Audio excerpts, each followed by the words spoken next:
This is, in fact, an event about startups, and so we thought that we'd end the day appropriately enough with a startup-focused event. And we've got brave Captain Mike Butcher, TechCrunch. I don't even know who everybody is here. I know that's Geraldine Lemaire. I know that's Alain Levy. Hi. And you guys are going to tell everybody how to do it. It's pretty basic. Thanks all.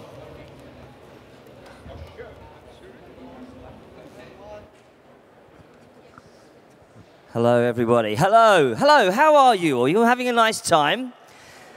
I'm sorry, I can't hear you. Are you all from Paris? Anyone from London? Oh, there was somebody from London. Fantastic. I think, well, actually, I would expect to be more people from London here today, now that they're all moving to Paris as a result. Enchanté, bonjour. Shall we? Okay, let's make it this way. Ladies and gentlemen, we have a French minister who's arrived, so that's all right. Now, marvelous. So let's get into. Let me introduce now. Do we have our? No. Okay, that means I will introduce. Ladies and gentlemen, I'm delighted to introduce. Now, where we should go from. First, on my left, Axelle Lemaire, who's the Minister for Digital Affairs, Minister of State, I apologize, for Digital Affairs in France. Next to her is Tom Hulme, who is with Google Ventures, an investor. Next to him is Geraldine Lemaire, who is now the co-founder of The Refiners. But, ladies and gentlemen, I'm sure you will all remember Geraldine as co-founder of Le Web. Yes?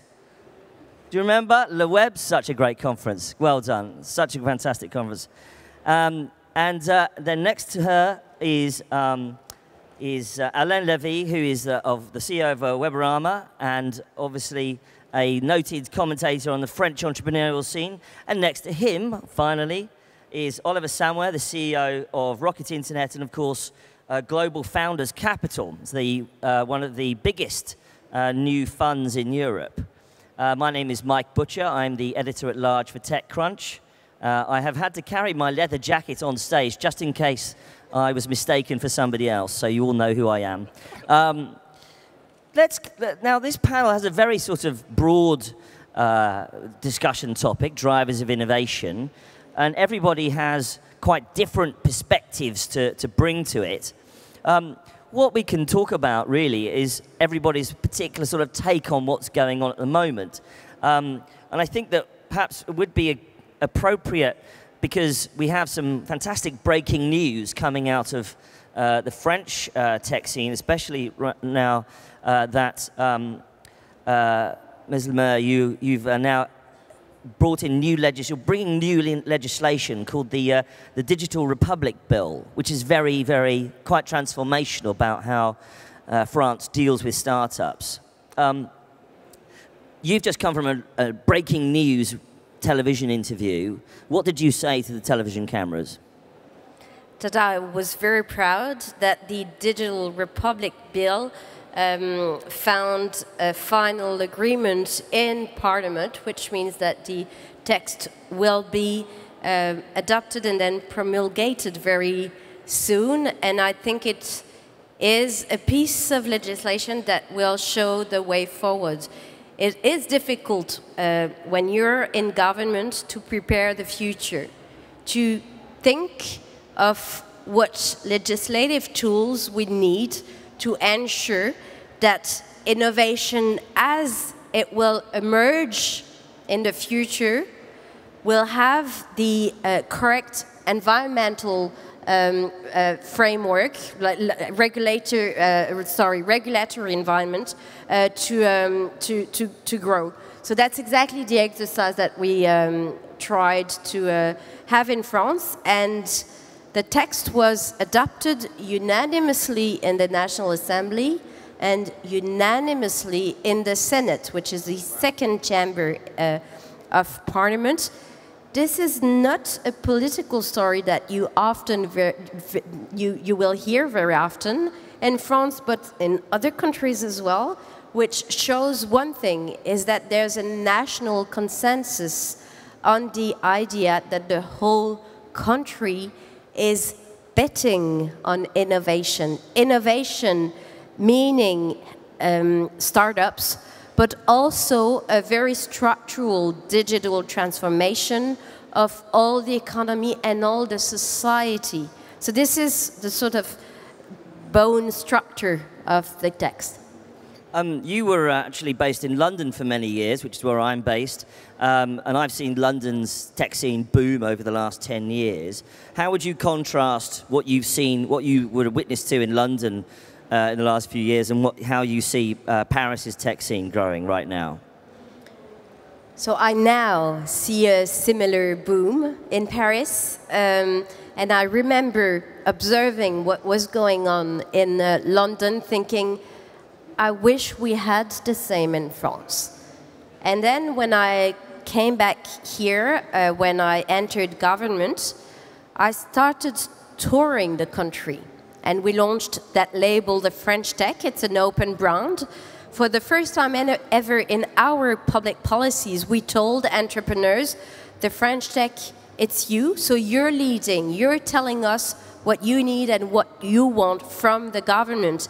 And that wasn't words only. The bill I'm telling you about, it was co-written by citizens online. The initial governmental version was modified 90 times. And now it's the European Commission asking the startups what they need in Europe.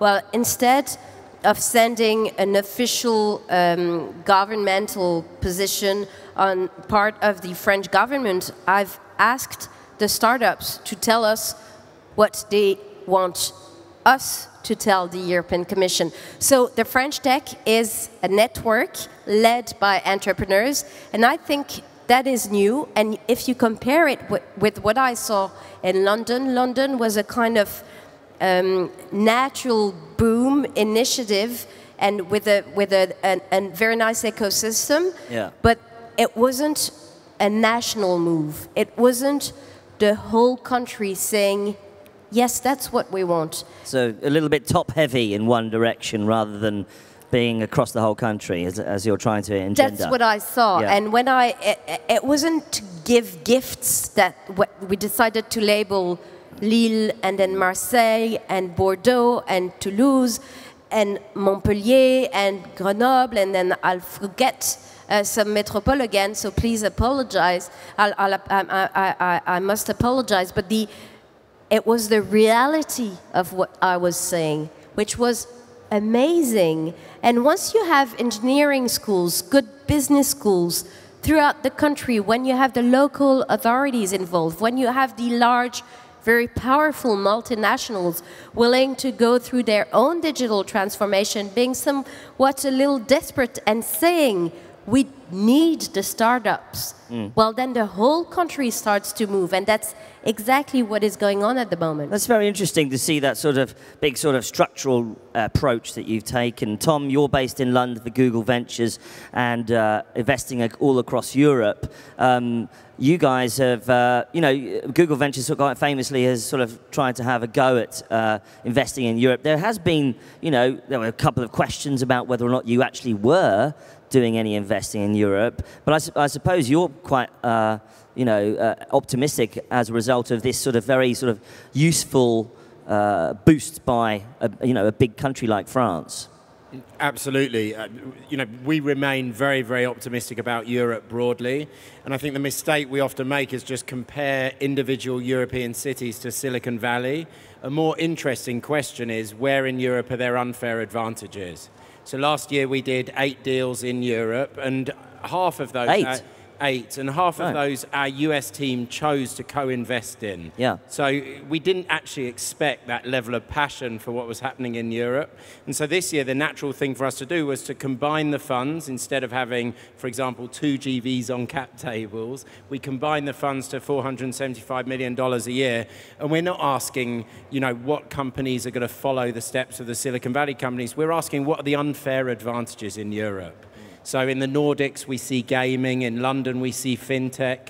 France is exciting to me because, you know, we forget the depth of technical knowledge of maths, actually, in France. I think France has 12 Fields medals, which is like the Nobel Prize for maths. Yeah. Incredibly deep experience that I would expect to sort of push individual startups through these endeavors as well to the front in AI. So we're very optimistic. And I know that you guys are also joining up with Mr. Samwer over there to announce this new DT50 initiative, which we just actually published on TechCrunch. This, Oliver, why have you brought Rocket Internet together with McKinsey and I think Google, right, to do this new awards scheme for startups? Why have you created that? And maybe you should tell everybody about what it's going to happen.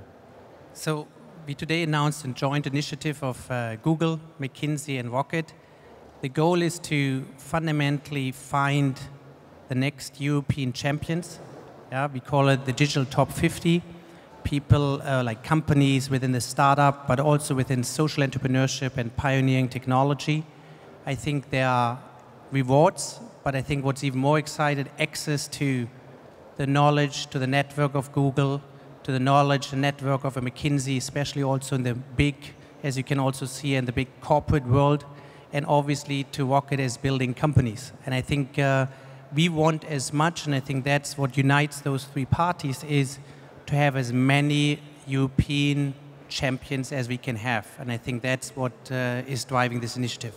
Did you feel that there wasn't being enough concentration on the amount of coverage that European tech companies get? Is that why you've created it? I think the overall goal is from north to south, from east to west. I think really, I mean, who knows what are the leading top of Spain, of Italy, of Finland, of Norway, of Germany, of Netherlands, I think of the UK. And I think that's very key, that we really have Europe's top 50 and that we start thinking as one, despite Brexit, as one single market, because that's the #1 advantage Americans and Chinese internet companies still have. They launch one website and they start selling in their whole country, and that's one language, one logistic system, one payment, one currency, one legal system. And we still have to translate, sometimes do different regulation, different currencies, now with Brexit, additional complexities. And I think this is for one European market. And I think that's what we want to create. I see. I'm going to come back to you in a minute about some of the where you guys are going and some of your investments. But just Geraldine and Alain, Geraldine, you've got a real sort of Silicon Valley perspective, and you've been crisscrossing the Atlantic for the last few years, and you can see both sides of the table, can't you? And now you're working on this new initiative, the Refiners, where you're refining companies that jump into the valley. Where are we getting it wrong exactly when companies want to kind of get to the valley, and where are we getting it wrong that you see? Actually, I totally relate to what Axelle was saying and Oliver. I mean, we're getting it wrong when we want to reinvent everything on the other side of the Atlantic and saying everything is wrong in Europe and I have to do everything in the US, which is totally the wrong approach. We really need to think that we need two legs to stand as global companies, and everything is global now. I don't really believe in international. And as Oliver was saying, I mean, we can have totally in Europe big companies, and the key point is to know where the assets are. If we have assets in France, we have to capitalize on those assets and continue with them, or if it's in Europe, and then grow in the US, the other things that we can grow in the US. So it's really cross-border, and I think that's where we as European, we have something to play on top of what the US can do. And what's your feeling at the moment? What sort of vibes are you picking up from Silicon Valley yourself while you're there at the moment? Do you feel that the bubble is coming down or going up still, or what's going on? Well, I'm not real sure about the bubble, but what definitely is a trend and something happening is that everyone is looking after a business model. Of course, there are some exceptions, but now companies really have to know where are they going to do revenues, what are the customer or users. So we are going back to what a business is, and that's really a trend I see everywhere. Of course, there are some exceptions, but still, there is still a lot of money VCs are investing, but they want to know how they're going to exit, how it's going to be a business. I see. And so you're in Silicon Valley, and quite famously, TechCrunch is based in San Francisco. And I know, Alain, you had an exception took an exception to a post on TechCrunch recently about one of our writers, John Evans, said that French startups are doomed to fail, which is a little bit... He didn't get it at all. Even for a TechCrunch headline is quite extreme. What's your view about that? Yeah, the title of the article was Vive la France, Vive la Tech, but do these two great tastes taste good together? Uh-huh. And he had three arguments to say that French entrepreneurs are doomed. Number one is French corporates are too big. Number two, the government is not ambitious enough. And number three, French entrepreneurs are not ambitious enough. On the first point, I would agree with him. It's true that it's a peculiarity of our market. I mean, large French corporations, they're very strong, and it's our job as entrepreneurs to find the right way to work with them. It's a fact. It's a given of the French market. When you look at the government, I think the minister just expressed the point of view, and it doesn't lack ambition at all. But you just have to understand the perspective. The perspective from the government is not necessarily to create unicorns. The perspective of the government is to create, through innovation, energy, and jobs, because this is the main problem of our country today. So would you rather create one unicorn out of 100 startups or 20 good companies? I think the unicorn is going to go immediately to the US. Maybe tomorrow they will pay their taxes in Ireland. I think it's better to have lots of strong companies in Europe. On the third point, which hurt, I mean, when he says that French entrepreneurs lack ambition, I think the way he looks at it is really put a price tag on ambition, saying ambition means $1 billion valuation. And I think the way, at least I look at entrepreneurship, and I've started like a dozen companies now, is more like it starts with an idea that becomes an obsession, that becomes a project, then a team, then a company, and then I think it doesn't lack ambition at all. It's a different path. Don't you think, though, that that the amount of funding available to entrepreneurs in the last few years has not been quite as available in France, compared to other centres? I mean, let's be brutally honest. London still has the biggest venture capital firms in Europe right now, outside of, say, Rocket and Berlin as well. Isn't it kind of access to capital that is kind of an issue? Have a go, and then we'll bring you in. Yeah. Yeah, I think of course it's an issue. The BPI, La Banque pour l'Innovation, is doing a fantastic job. Really helping a lot and understanding innovation and pushing in this direction. There's more and more VCs and competent VCs on the French market, which was not the case 10 years ago. I will have my doubts on the Alternex market, which is the public market for digital companies and for smaller companies, because it's the route we chose. And today it's a bit difficult when you want to grow and accelerate to use this vehicle. So yes, there's a lack of financing when you compare to US and the UK, but I think we're making good progress. Well, do you have a point on that? Yeah, it is true that access to fundings might still be an issue for some startups, which explains in some parts why some of them go to find VCs in the US. Things are really improving, though. If you compare the level of capital risk investment in startups in France in 2015 with the year before, it doubled. It simply doubled. And it grew by 35% in 3 months this year compared with the first trimester of last year. So the sort of growing curve is like this. France is now #1 in Europe in the number of transactions ahead of the UK and ahead of Germany. So it's in the volume of transactions that we still need to improve, which means I think one of the ways forward is for foreign VCs, and including British and American ones, to come and co-invest with local investors.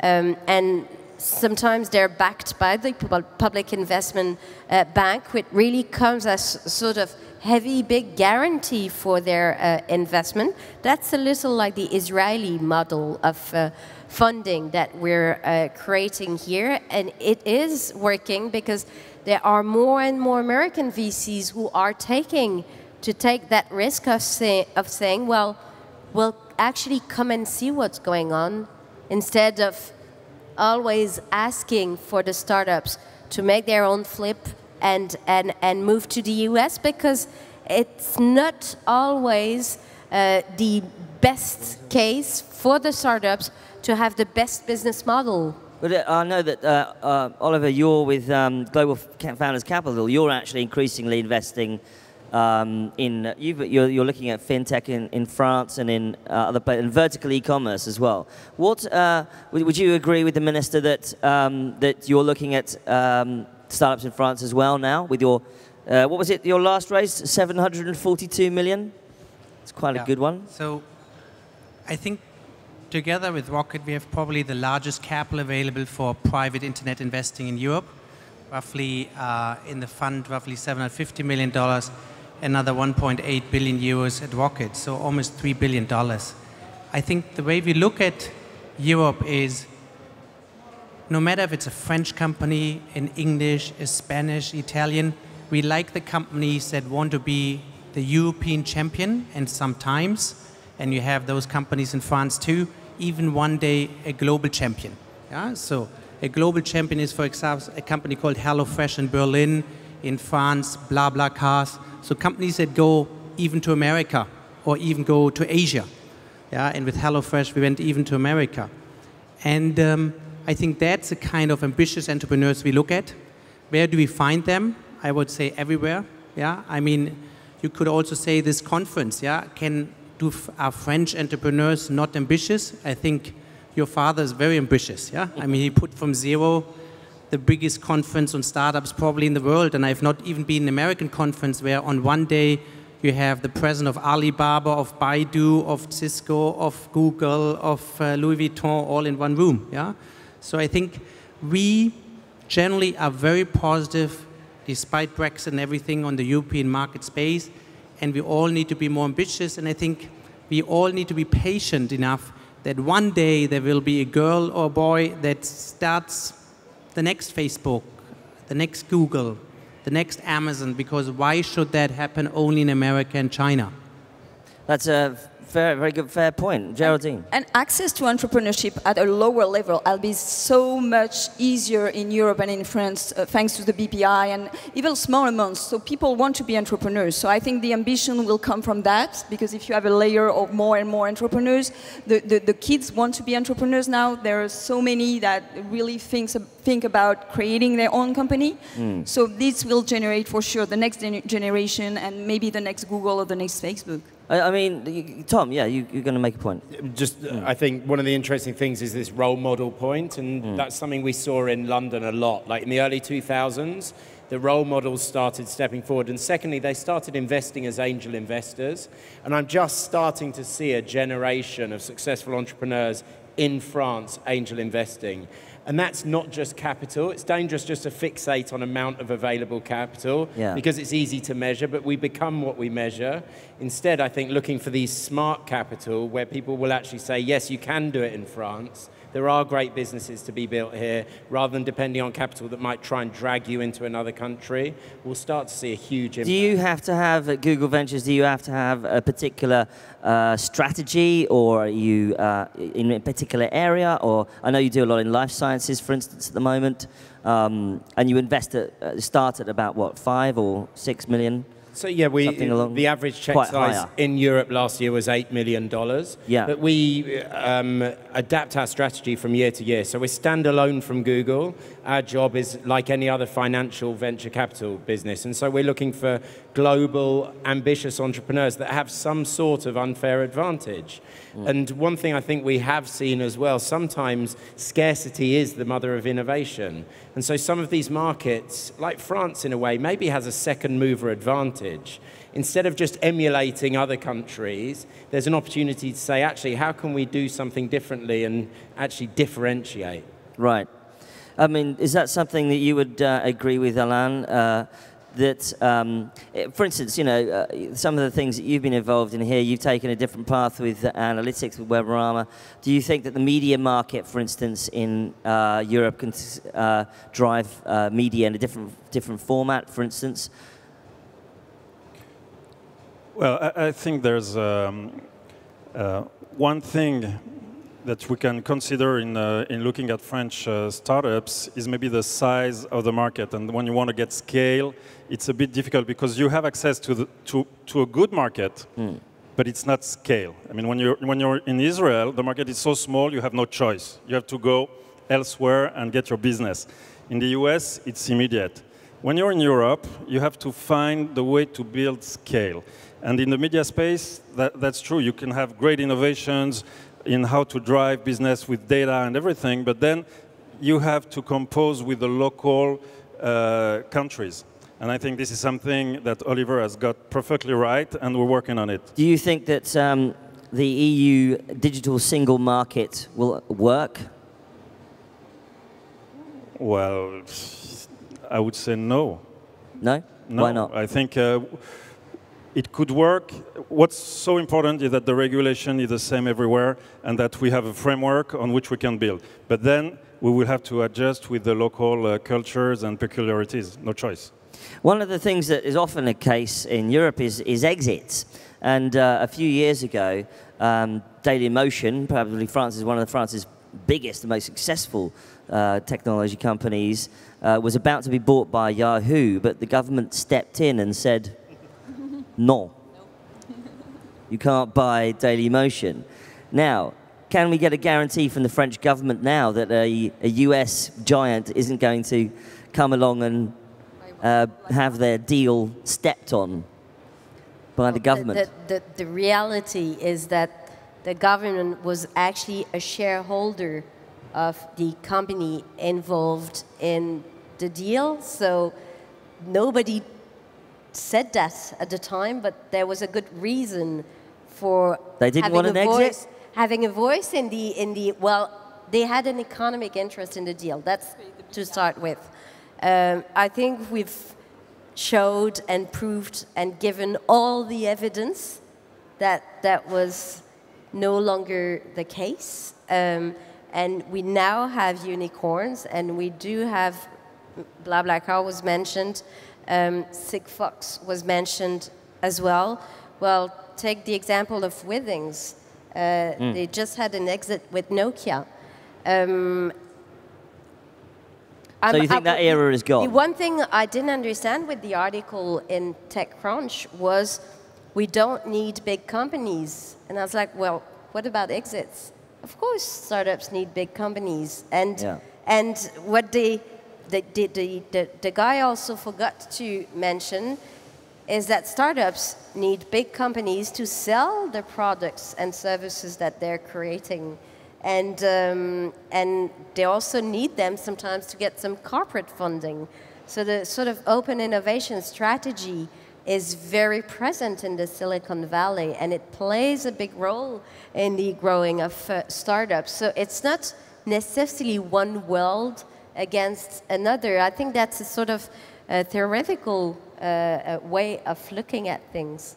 So in a sense, you're saying that actually you're going to go down a different path. This sort of corporate startup collaboration could provide a new model. Tom? I think the other reason big companies in the ecosystem can be quite important is because they give you the acquisitions when it goes well, but they also give you acquisitions when it goes badly.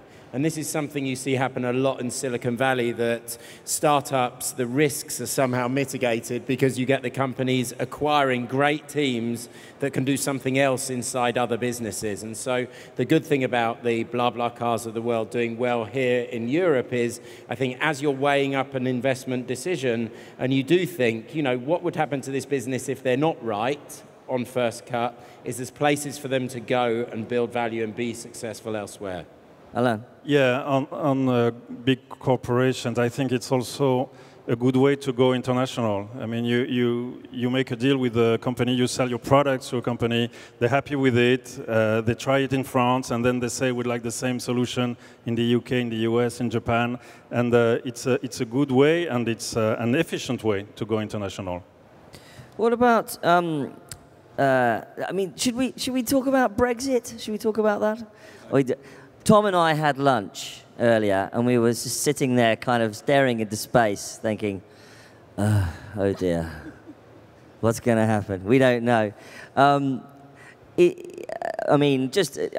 presume, obviously, that France and Germany is going to take full advantage. Is that not the case? What do you think it means in terms of entrepreneurs? Do you think it actually has any effect on entrepreneurship in Europe, or do you think it's just a thing that entrepreneurs deal with? They pivot around the problem. What do you think, Ollie? I think the nature of an entrepreneur is that whatever happens, he has to adapt. Yeah. So I think in that sense, I don't think it will stop any kind of entrepreneurship. Has it made it easier to expand maybe in 5 years to the UK? Definitely not. And I think politicians should be really careful to destroy what has been created. Yeah? I think it's not destroyed now, and they should treat it very carefully, like a very fragile thing that they created. So overall, we will continue to invest in the UK, without Brexit, in Germany, in France, in Spain, whatever. But we hope that they continue to make it very easy for startups from the UK to come to Europe, and from continental Europe to go to the UK. Well, that's a big relief for me. Thank God for that. What about yourself? You must be thinking about this. There must be a lot of chatter about this in your circles, perhaps. Clearly. Of course, we hope there won't be any consequences for startups. What is certain for the moment is that we're entering a period of great uncertainties. We do not know what's going to happen, which is why the French government and the president, together with Angela Merkel and other European leaders, are telling British politicians to do what they have to do, is that just listen to the vote, activate Article 50, and start the negotiations. I think that period of uncertainties is bad for business, and so it's bad for startups. It also means for startups based in London that they might have difficulties attracting foreign talents. You know, London is such a cosmopolitan city, and that's also part of the beauty of the tech city. But given the uncertainties, that might add a difficulty, and one of the reasons why they are strong is because they have the access to the digital single market. So the answer really depends on the results of the negotiations, what will be asked, and what will be given in exchange for that digital access to the digital single market. The problem being that, if I understand correctly, that vote was very much based on immigration issues, which means, in practice, that they rejected the freedom of movement for people. So if they're asking to, you know, forget about that fundamental freedom for people in Europe, that is problematic. So, which is why what I'm saying is that we need to very quickly sit at the table and start discussing these issues. They are just too important to wait even more, and it does question the responsibility of some politicians. Yes, certainly I know there are some of the politicians I could think of who I could hold responsible right now. I mean, from a business perspective, Tom, do you think that the Brexit issue is going to make a difference to an investor strategy looking over the next sort of 5 or so years, do you think? So I sort of don't have any specific policy points on Brexit, but what I would say at a more general level is I'd agree with Ollie that ironically, I think entrepreneurship does disproportionately well in uncertain times. I mean, Southern Europe's had a tough time recently. I am so inspired every time I go to cities like Barcelona and see the startup blossoming there. And it's partly because, you know, in terms of all of the options people have, entrepreneurship becomes relatively more appealing. So I think it'll be interesting to watch that. I mean, I would just stress we're a global investor. We're investing in North America and Europe. Yeah. This adds some sort of unknown and some complexity to that decision making, but that won't change. And I suspect that whether we're looking at businesses in any country in Europe or US, they will increasingly be global on day one. The question is how much friction there is in doing that. Yeah, it does come down to, you know, how difficult it is to do business in a market. Geraldine, I'm sure that Brexit is feels like a little a foreign war in a far-off land to some extent in Silicon Valley. Well, I'm not really sure, but maybe. Yeah. Definitely. I mean, it might be a question because it was. Do you think you'll see more British entrepreneurs flooding San Francisco? Yeah. No, but I mean, the UK was the gateway, the natural gateway for the US to get to Europe. So maybe that will change something. Not sure. But obviously, what I like, and like Tom said, but like is now we need to think global, and it's not about we cannot relate to Europe or the US or UK, and that may be a mind shift in the way people need to build their businesses. Absolutely. Well, lastly, I think we can sort of we can kind of end on a more optimistic note, perhaps. Did we want to talk about Trump? Do you want to talk about? Should we talk about Trump? No, that's not optimistic. Is that optimistic? Is that optimistic? No, maybe not. No, but I think in some ways, yes, of course, companies do need to think global, and that's one of the big change that we noticed in France, that entrepreneurs are ambitious, so they think international and global from the start, and that's very new. Do you really feel that there has been a sort of a shift in a kind of the DNA here about? Yes. Because you would know. What Definitely. do you think? I mean, the BPI has been very instrumental in doing this. Yeah. Because I think they've been the third investor in the digital for the past year. And globally, they obviously go outside the frontier. They're not going only investing in France. And that's, even if it's coming from the government, that impulse is definitely changing minds. So yeah, definitely, ambition is here. There's probably a cultural shift. One young person in 3 wants to create his or her startup in the next 2 years. The thing is, we had that tradition of having highly qualified and skilled people like engineers going to work for the big firms because they had a sort of guaranteed professional career with a high salary, with international mobility, with all the material advantages that would come with it. So why take risk in that context? And when you see the sort of best students in these schools deciding to create their startups, that shows that something is really going on. But then remember that famous phrase from George Bush when he said about the French people, they don't even know the word entrepreneur. Don't have a word for entrepreneur. And to me, that is so symptomatic of some people thinking that there is no entrepreneurial spirit in France. And in a way, what I get to see is that the French people are extremely creative. and they always question things. That is annoying. No, they never question things. They're very critical. No. They're always...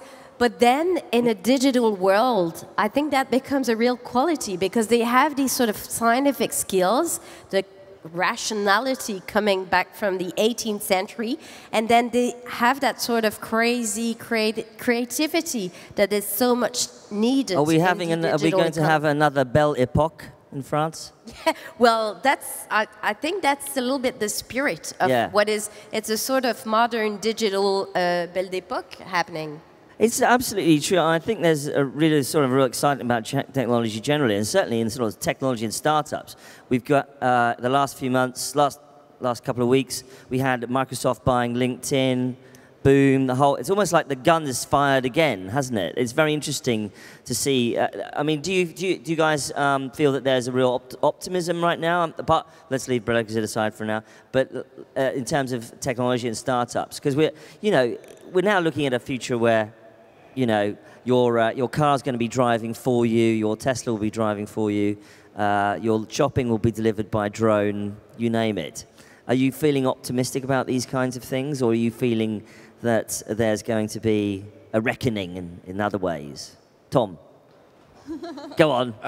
Look, I'm an eternal optimist. I'm sort of wired that way. I think that technology's just started to have the impact, and we know through history it's accelerated. I'd expect to see that continue. I think the combination of AI and particularly life science innovation, which I think Europe will do disproportionately well at, are huge grounds for optimism. So health tech, AI, for me would be the two big ones, and obviously they're intertwined. Which, by the way, are the three big sectors we're good at in France. You're good at this. Sorry. You've got the job. You should do this for a living. You should do this for a living, yeah. I think there's an opening. But they will also come with huge challenges, and I think we all, the people at this conference, need to be very thoughtful about that, like the likely impact. Ollie, you guys, now come on, you guys have not traditionally invested in those kinds of like very, very high-end, like artificial intelligence, deep. You didn't do the DeepMind deal, for instance. When are you going to kind of go for the moonshot investing? So, it's true. I mean, we have been focused in the past very much on e-commerce, on marketplaces. Already this year, we've done more fintech deals than anything else. I think we are now building a competence center for artificial intelligence. We just hired 2 guys, which we believe are belonging to the best people in Europe. I think I wouldn't limit it. Fundamentally, we are optimistic across many, many categories of consumer and also of corporate or SME internet. Yeah? And I think the ambition is there. There's more capital available. It's not as much as in America and China, but it's definitely more. The political environment, apart from Brexit, is good. So I think there's no reason to be negative. Yeah? I think the only thing every entrepreneur needs to keep in mind, it's not, he shouldn't believe his press releases, but he should believe only his real numbers, yeah? And not fall into some hype and so on, but always have also a realistic sense of where his business is going, have a big ambition, and basically at night start dreaming and during the day working towards realizing this dream. Fantastic. Alain and Geraldine, what's your view about these new future technologies coming up? Well, the machine learning and natural language processing are at the heart of our business, so we're very much involved in this. What we need, I think, in the development of all these very powerful technologies is that the regulatory framework and the thinking about ethics that surround all these questions is full of very, very brilliant and efficient people. Geraldine, you feel like you're living in the future in Silicon Valley? Well, I think we are entrepreneurs, so we need to be optimistic. Otherwise, we wouldn't do what we do now. But definitely, I foresee that in the next 5 years, we will see much more changes in technology that we had in the 5 past years. Maybe we will be laughing as thinking we had the iPhone in our hands and talking to Siri to I'm certainly looking forward to having an iPhone in my head. I'm kind of convinced that we will have like very, very new technologies and AI will prize. It's going to be pretty interesting, isn't it? Well, ladies and gentlemen, that's all we've got time for. I want to say thank you very much to Tom, Geraldine, Axelle, and Alain, and Oliver. And that's our panel. My name's Mike. I hope you had a nice time. Viva Tech! See you later.